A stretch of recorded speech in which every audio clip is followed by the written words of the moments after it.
Cara Allah ini macam-macam ibu bapak. Yang nggak mungkin di otak kita mungkin bagi Allah. Buat kita mungkin, Allah bisa jadi nggak mungkin.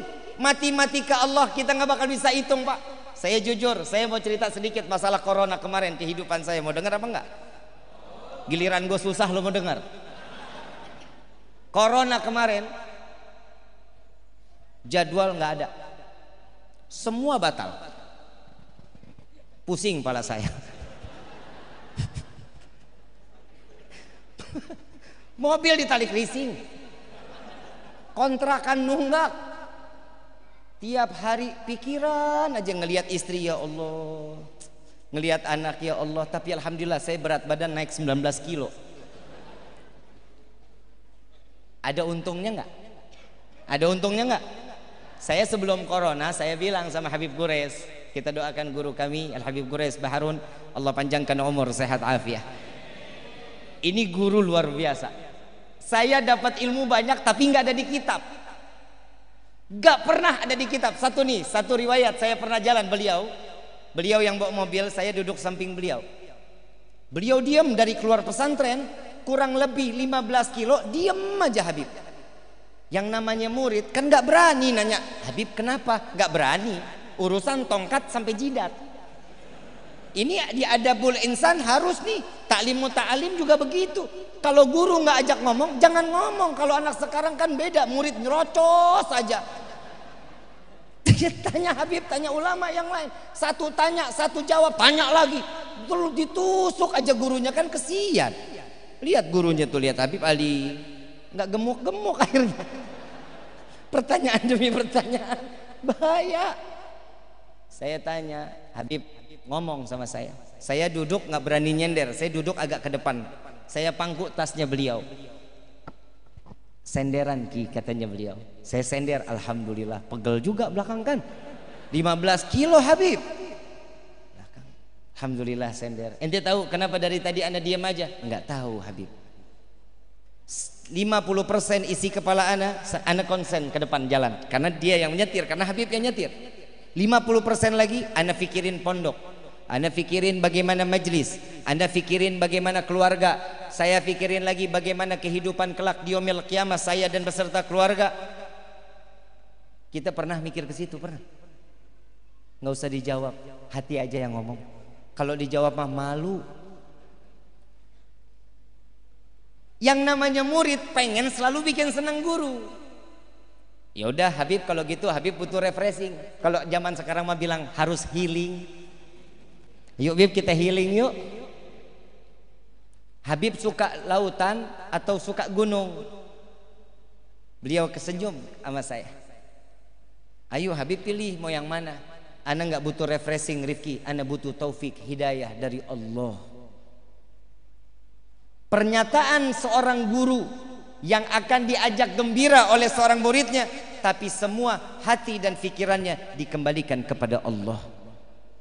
Orang yang mendapatkan taufik dan hidayah ini akan diberikan ketenangan zahir wa batin. Kehidupan akan ditenangkan. Tatkala saat kemarin saya corona, alhamdulillah rezeki nggak ada yang datang sama sekali. Kecuali murid pada datang, alhamdulillah jamaah.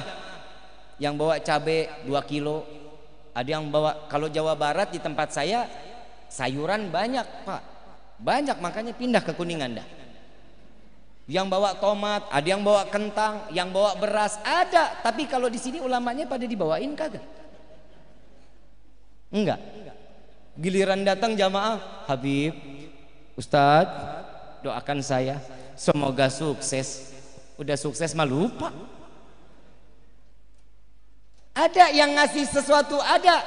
Tapi saya jujur Pak, Bu, saya pernah pesimis di hadapan Allah. Karena keadaan saat itu memang cukup luar biasa. Saya harus diangkat lambung saat itu. Mamah saya ada masalah di syaraf sama di urat. Berarti 2 orang ini harus mengeluarkan biaya cukup besar. Saya sholat, saya minta sama Allah, kok nggak dikasih-kasih. Saya bilang dalam hati, mungkin ini dosa saya. Saat saya berpikir ini dosa saya, syaitan masuk ke pikiran. Udah setiap sholat nggak usah doa. Mau ngapain? Percuma, doa juga nggak bakal dikabulin. Nah, orang corona. Percuma.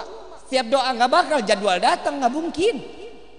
Saya mikir lagi, iya juga. Selesai sholat saya nggak pernah doa. Setan menang tuh hari 1-0. Nggak pernah doa. Selesai sholat at-tahiyatul selesai, jalan saya. Allahumma lantas jalan. Orang doa saya nggak dikabul-kabulin. Hari itu mobil saya ditarik. Mulai itu hari saya nggak pernah doa sama Allah. Tanggal 11 Maret inget banget saya. Karena kolab inget. Kalau senang pasti nggak bakal inget tanggalnya. Saat lagi susah tanggal 11 Maret ditarik mobilnya, tanggal 11 itu juga saya nggak pernah doa sama Allah. Tapi ini jangan dicontoh ya, jangan. Kalau dicontoh mungkin kalau kita, Anda nggak berpikir aja begitu saya nggak doa dicabut umur kan suul khotimah. Jangan dicoba-coba, ini jangan dicoba-coba.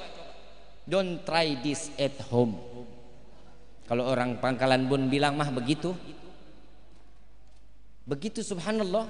Saya ditelepon lagi sama Habib. Ki, sehat? Enggak, Bib. Apa yang bikin gak sehat? Pusing, Habib. Coba minumin ini, bukan obat, Habib. Terus apa? Fulus, Habib. Ngomong Habib, fulus, Habib. Kenapa fulus? Buk'ah, Habib. Habis sudah nggak ada, hancuran udah hancur. Allah kenapa begini sih Bib sama? Jangan salahin Allah, salahin diri kita, kata Habib. Ente dari kemarin sebelum corona ente dikasih limpah ruah rezeki, alhamdulillah. Coba sekarang baru dikasih stop sedikit, ente begini. Iya juga sih. Ana mau ngasih buat ente, mau nggak? Alhamdulillah duit nih. Ana bilang emang dasar murid kurang ajar kan ya? Guru masih mau diperes sama kita tuh. Ini kayaknya mau dikasih nih. Subhanallah cuman dikasih amalan.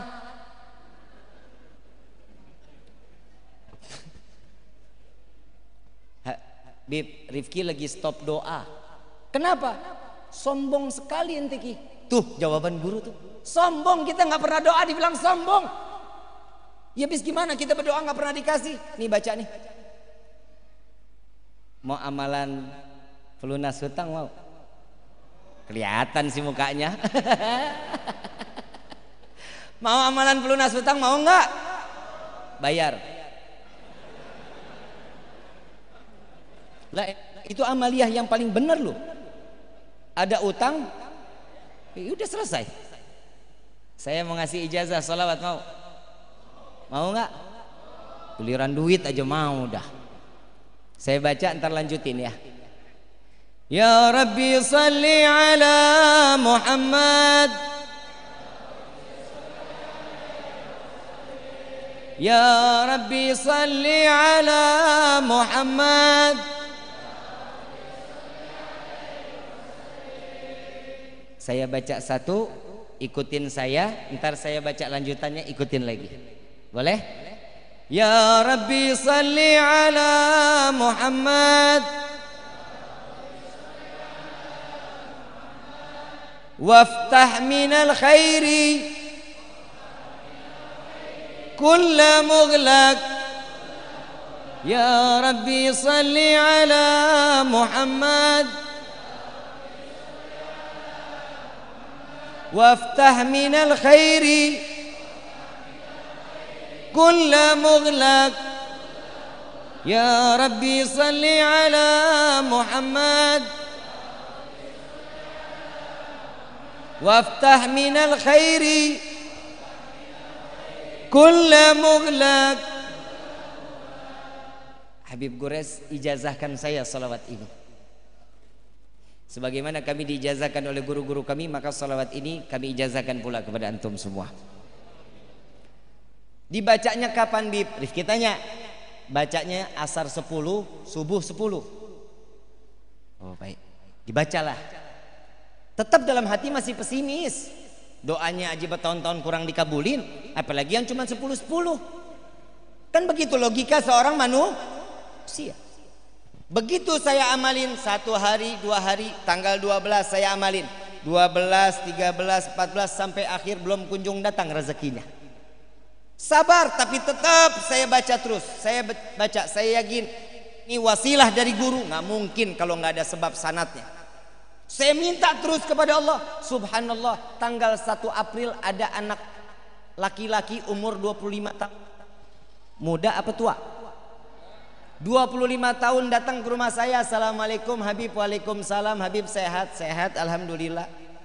Habib, mobil kemana? Ya, ini anak ngeledek. Nggak tahu orang emosi dia. Ditarik leasing, anak bilang gitu. Oh, emang mau ganti apa? Kurang ajar lagi. Orang ditarik leasing berarti nggak punya duit. Ditanya mau ganti apa katanya. Enggak punya duit, saya bilang gitu. Saya ajak duduk, masuk ke dalam. Bib, numpang makan. Emang tamu kurang ajar. Sediain makanan, alhamdulillah tuh duit tinggal cuman ada 800.000 tuh hari. 800.000 saya beliin makanan, kurang lebih 650. Mudah-mudahan orang yang nonton bisa kembaliin. Begitu selesai makan, teman-temannya ditelepon, Pak Bu. Dia telepon teman-temannya, sini saya lagi di tempatnya Habib, sini Habib kopinya enak banget. Datanglah 12 orang. Allahu Akbar. Saya baca ini ijazah kok bukan senang, makin menderita. Setelah kumpul semua ngopi sambil minum-minum, Bib, Habib kalau ada rezeki nih, kalau ada rezeki Habib mau ganti apa? Ya kalau ada rezeki mah Fortuner, John. Habib mulai songong. Jadi kan tadi murid yang kurang ajar, sekarang gurunya dong. Mau ganti Fortuner yang tahun berapa? Yang tahun 2015 aja, yang harga-harga murahan. Saya bilang, kalau yang harga tahun-tahun sekarang mas saya nggak berani, ngebungnya duit. Besok ada waktu nggak Habib? Kita ke Cirebon yuk Bib, kita makan. Oh ayo. Kalau makan mah gue sering dalam hati saya. Mobil, saya butuh mobil. Saya berangkat ke Cirebon besok paginya.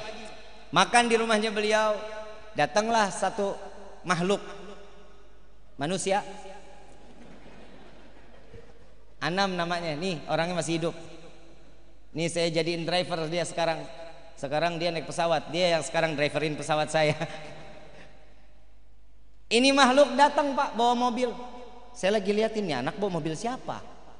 Begitu turun ngasihin STNK, BPKB sama kunci. Kasih ke saya nggak beli mobil harga 2017 kan puyeng. Ini duit dari mana saya bayarnya? Ini kali yang beli, saya bilang, saya unjukin yang anak yang umur 25 tahun itu, namanya Jono. Tuh, ngedenger namanya ketawa. Saya kasih ke Jono. Saya bilang begitu dikasih lagi, enggak Habib, itu emang buat Habib. Enggak Jon, saya bingung bayarnya, saya bilang gitu. Tahu jawabannya apa? Habib, ini saya hadiahin buat Habib. Sallu ala Nabi Muhammad. Mudah-mudahan yang jamaah sayang sama gurunya, Allah buka pintu rezeki yang berkah. Saya tahadutsan binikmah. Ini anak sekarang yang punya Maluku FC sepak bola, dia yang punya tuh. Presidennya dia. Lagi ngebangun pabrik. Anak umur 25 tahun, luar biasa. Rezekinya berkah. Satu kuncinya, cuman taat sama orang tua. Melimpah ruah rezekinya karena orang tua, bukan karena amalannya. Ibunya meninggal ada di gendongannya. Bapaknya betul-betul dikasih sayang yang lebih dari beliau. Semua karena orang tua, Allah angkat derajat anak tersebut. Jadi jangan main-main sama orang tua, Pak, Bu. Nih jangan main-main. Kalau sudah durhaka sama orang tua, siap-siap, nggak akan pernah ada keberkahan di ujung mata kita, nggak akan. Seorang wali min auliyaillah sekalipun tidak akan menjabat seorang wali menjadi anak yang soleh jika mereka durhaka kepada orang tuanya. Taruh orang tua kita di atas kepala kita.